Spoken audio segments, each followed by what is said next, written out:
So I want to start today by telling you a story. It's about two men who lived in different countries, and the countries were at war. They had an ongoing conflict, and as they were in this battle, one of the men in his army were running because they were being defeated, and he was crossing a bridge, and the other army was closing in on him, and he realized he couldn't make it to the end of the bridge, so he kind of jumped over the end of the bridge and held on with his hands, hoping that he could hold on long enough for the people to pass and he might be undetected. But this other man saw him.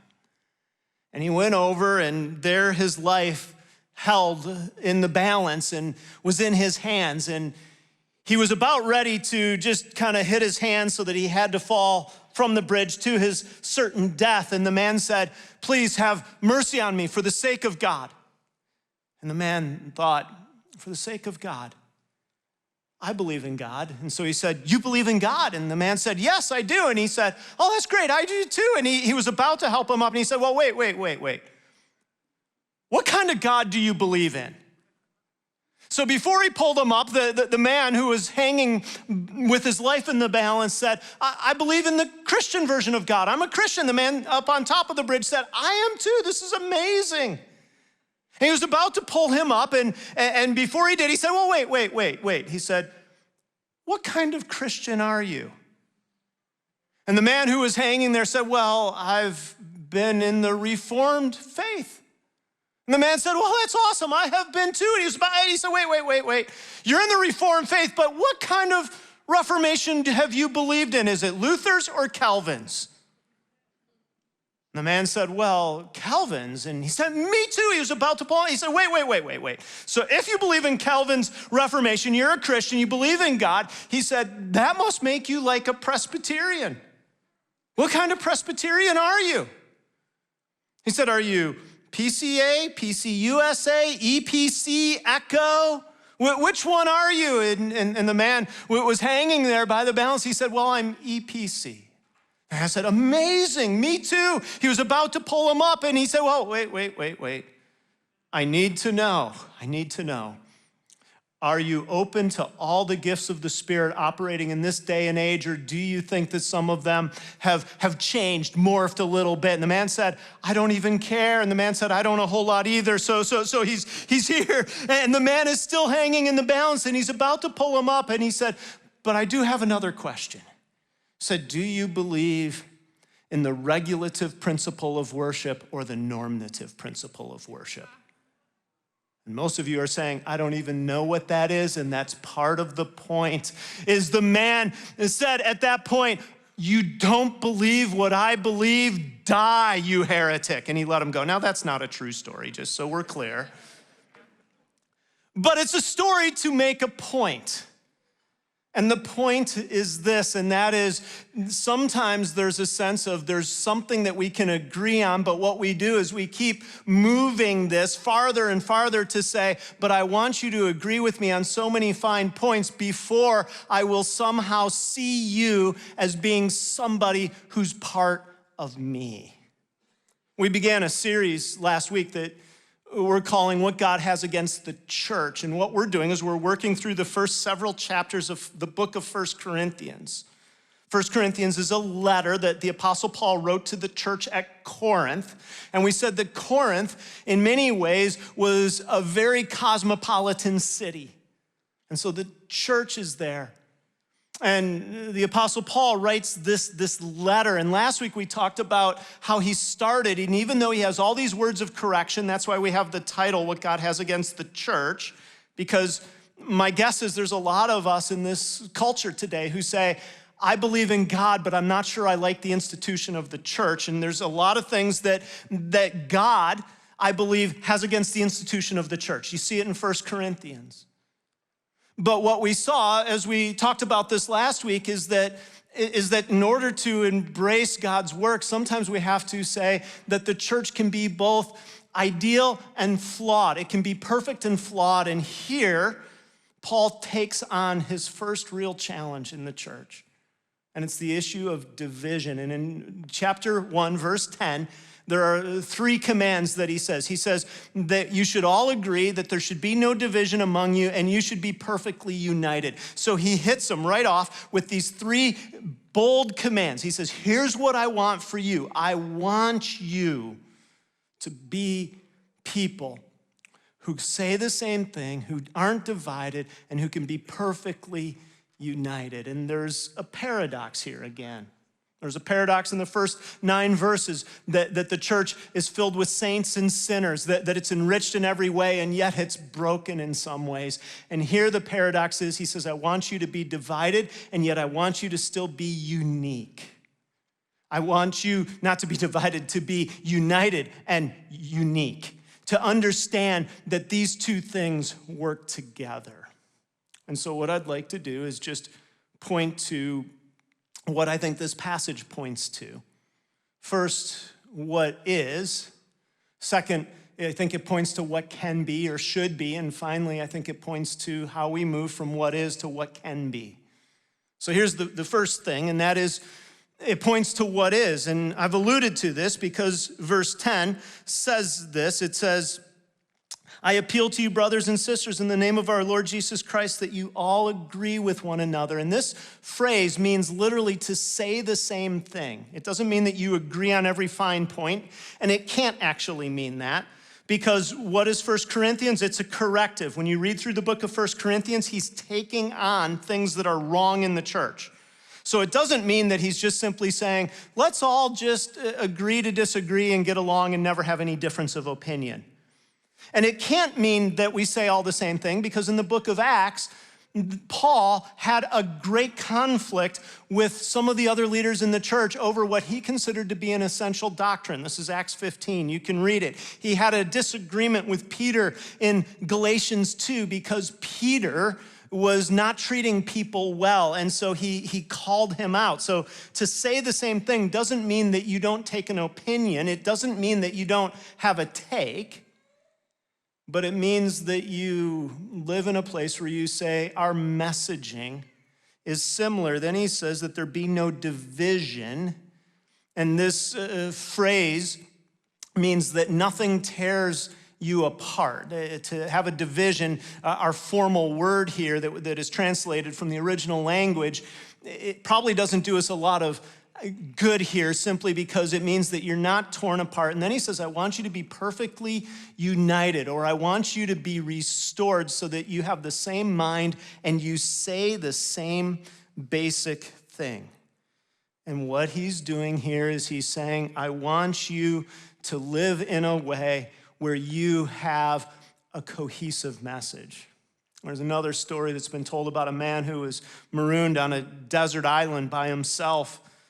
And after several years, he was rescued. And when the people who rescued him got there, they found 3 huts. And they asked him, they said, well, what's the first hut for? And he said, well, that's where I live. And they said, okay, that's great. What's the second hut for? And he said, well, that's where I go to church. And they said, well, what's the third hut for? And he said, well, that's where I used to go to church. Because he had to split from his own idea of what things were. And here's what happens in this passage is there's division, but it's not doctrinal division that he's talking about here, that he's saying get rid of all doctrinal division, but he's saying arguments. And here's why I say this. If you look, verse 11, he says, it's actually been reported from some in Chloe's household. We don't know exactly who Chloe is. She was some kind of a rich businesswoman, and she had some people in her household who said, in essence, here's what's going on. There's all these divisions in the church, and he uses the word arguments. And again, our word arguments is probably a little weak. It makes it sound like there's just minor disagreements. These were heated debates. These were hot, contentious arguments. And then he says this, and this is where you see what he's really driving at. This is verse 12. He says, what I mean is this. So now he's going to tell us exactly what he means. One of you says, I follow Paul. Another, I follow Apollos. Another, I follow Cephas. Still another, I follow Christ. And so what you have happening in the church in Corinth is an alignment around people, around personalities. And commentators have tried to decide what were the camps, the Paul, the Apollos, the Cephas, the Christ camps that all existed. And it's hard to really know. We don't totally know. Some have suggested that Paul were the camp that said we're spiritual. We care about outreach like the Apostle Paul did. And we're against legalism. We're kind of the gospel-centered outreach people. That Apollos were the sophisticated people who said, we get along with culture really well. And Cephas was the group that cared about keeping the rules. That they were the ones who were serious-minded. And that the Christ camp wasn't actually the camp that said, we ultimately follow Christ and put this away, but that they were the ones who spiritualized everything and said, we just follow Jesus, and unlike all these other people. And so you had 4 camps that had come to being that were driven by personality, driven by takes and opinions that took people away from the great message. And here's why this is an issue.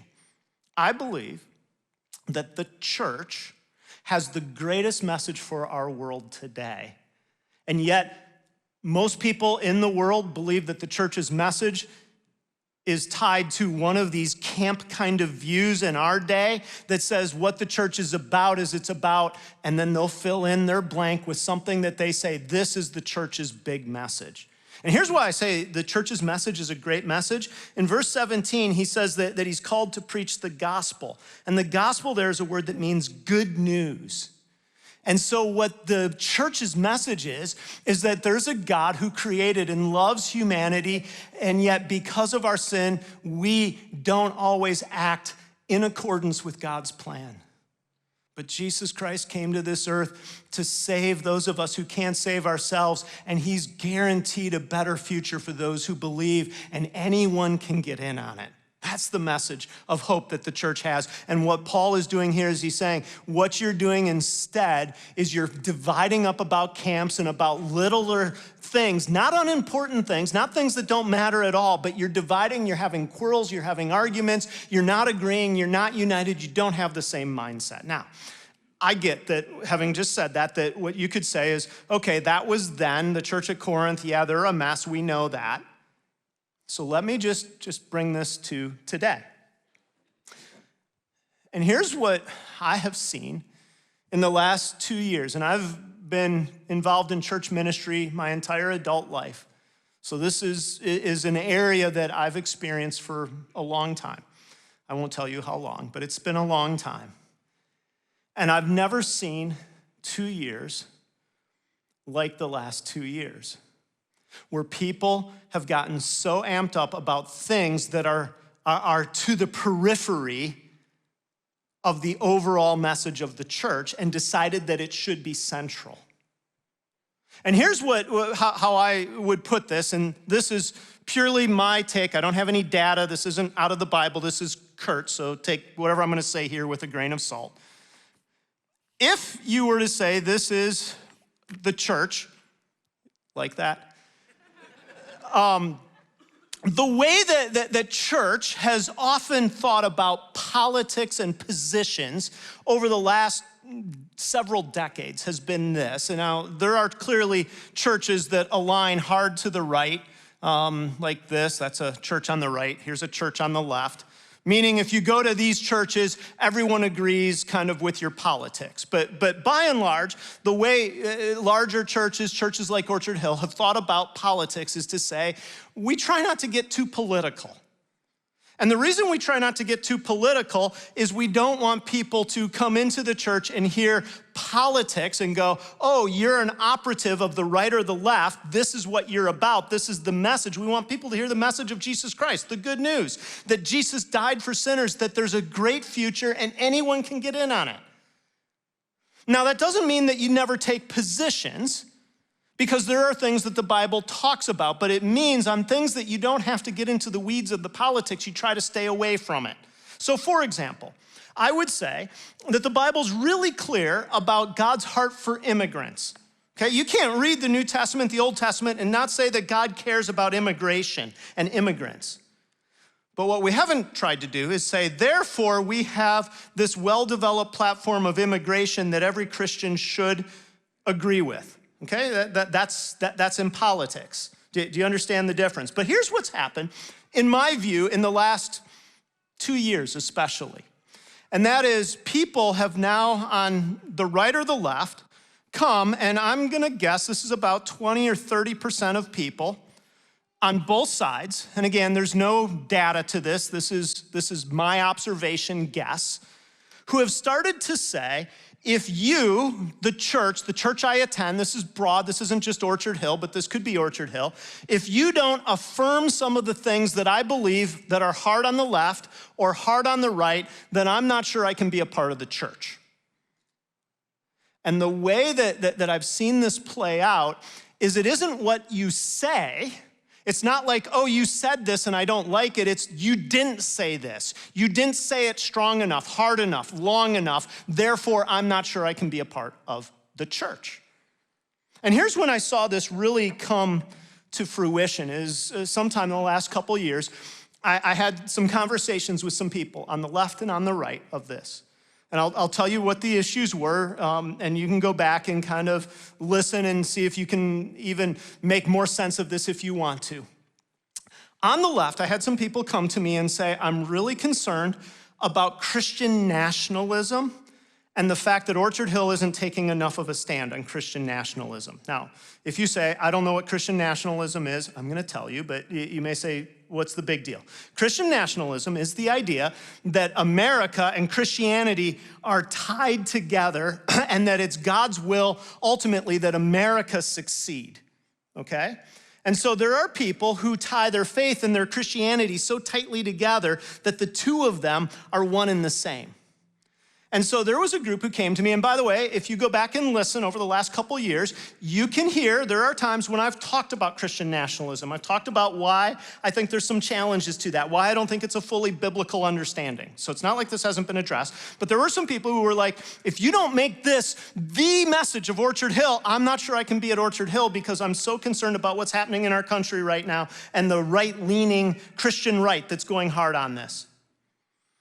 And in very close proximity, I had some people come to me from the right who said, I'm really concerned that critical race theory is going to destroy our country, and if we don't take a bigger stand against critical race theory, then somehow we're not being biblical.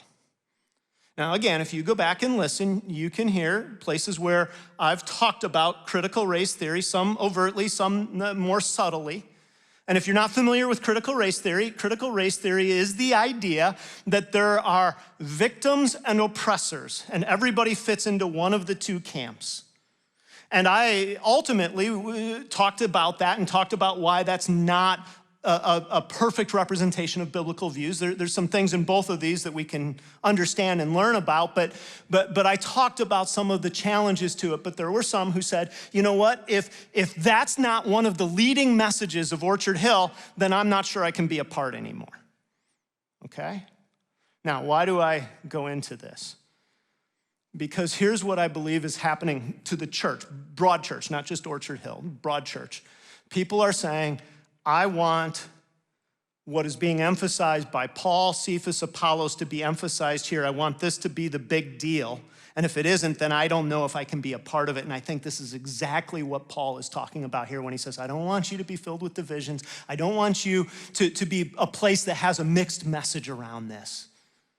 Now, don't hear me say that I don't think Christian nationalism is an issue and I don't think critical racism or critical race theory is an issue. I think there is a place for those conversations. I actually think the church should be a place where we can talk about the merits of ideas and have conversation about it. And I don't think what Paul is saying is shut down conversation. What he's saying is there's a bigger message that's more important that I want you to stay engaged in so that you don't let that become the message of the church.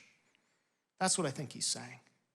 And here's what happens in history. And again, I've been at this long enough. I've seen lots of waves of movements in church world. And that is somebody will become well known for a season. And they'll teach something, and a bunch of people will listen to that teacher, and they'll say, oh, that's what we should do. And they listen to somebody and they say, that's what our church should do, and it becomes divisive because they're annoyed that their church somehow doesn't do what they think the church should do. And what we're doing, in a sense, when we do that, is we're becoming selective and saying, I think that this is now the most important or of equal importance to the message, the good news of the church. And when Paul says this, he says twice, he says, I appeal to you, my brothers and sisters. And he says, my brothers and sisters, again, he's saying, here's what I'm sad about, in a sense. Why I'm appealing is he says, you're dividing in a place where you should be united.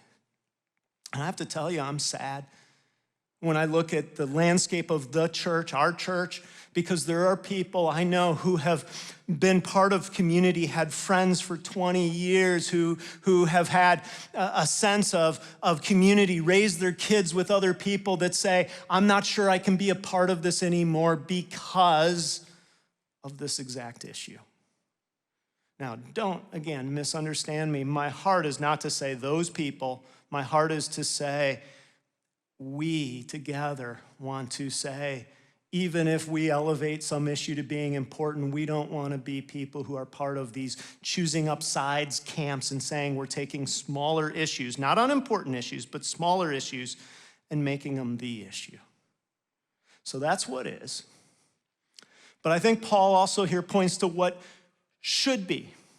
And these are just the opposite of these when he says that there should be no division, that you should say the same thing, and that you should be perfectly united. What he's doing is he's saying, in essence, here's what I want you to do. I want you to have a message that's overall pointing to the big message. I want you not to be divided on everything else. I want you to have clarity around these things.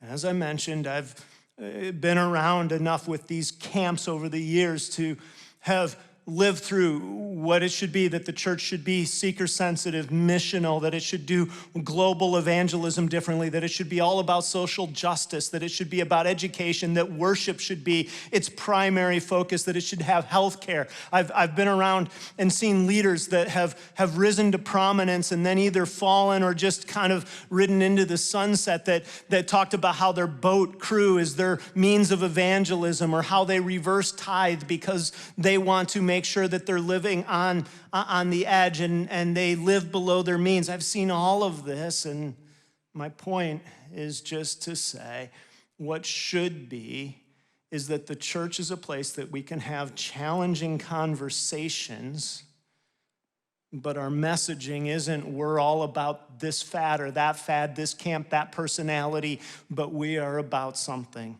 that's bigger, which again is this good news that's pointed to here in 1 Corinthians chapter 1. Don Carson put it this way. He's a professor and a writer. He said, the church is made up of natural enemies. What binds us together is not common education, common race, common income levels, common politics, common nationality, common assents, common jobs, or anything like that. Christians come together because they've been saved by Jesus Christ. They are a band of natural enemies who love one another for Jesus' sake. Do you know what the Apostle Paul is driving at in 1 Corinthians? And I think Don Carson picks up well.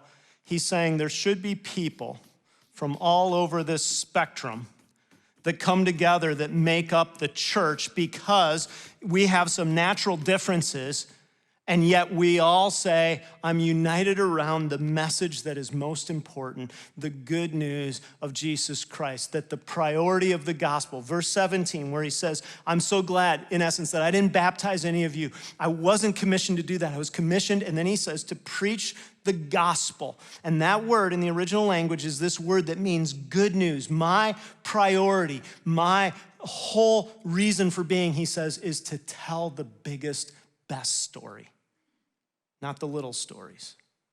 Now, again, don't misunderstand me. I'm not saying that this church shouldn't have takes on all of these things.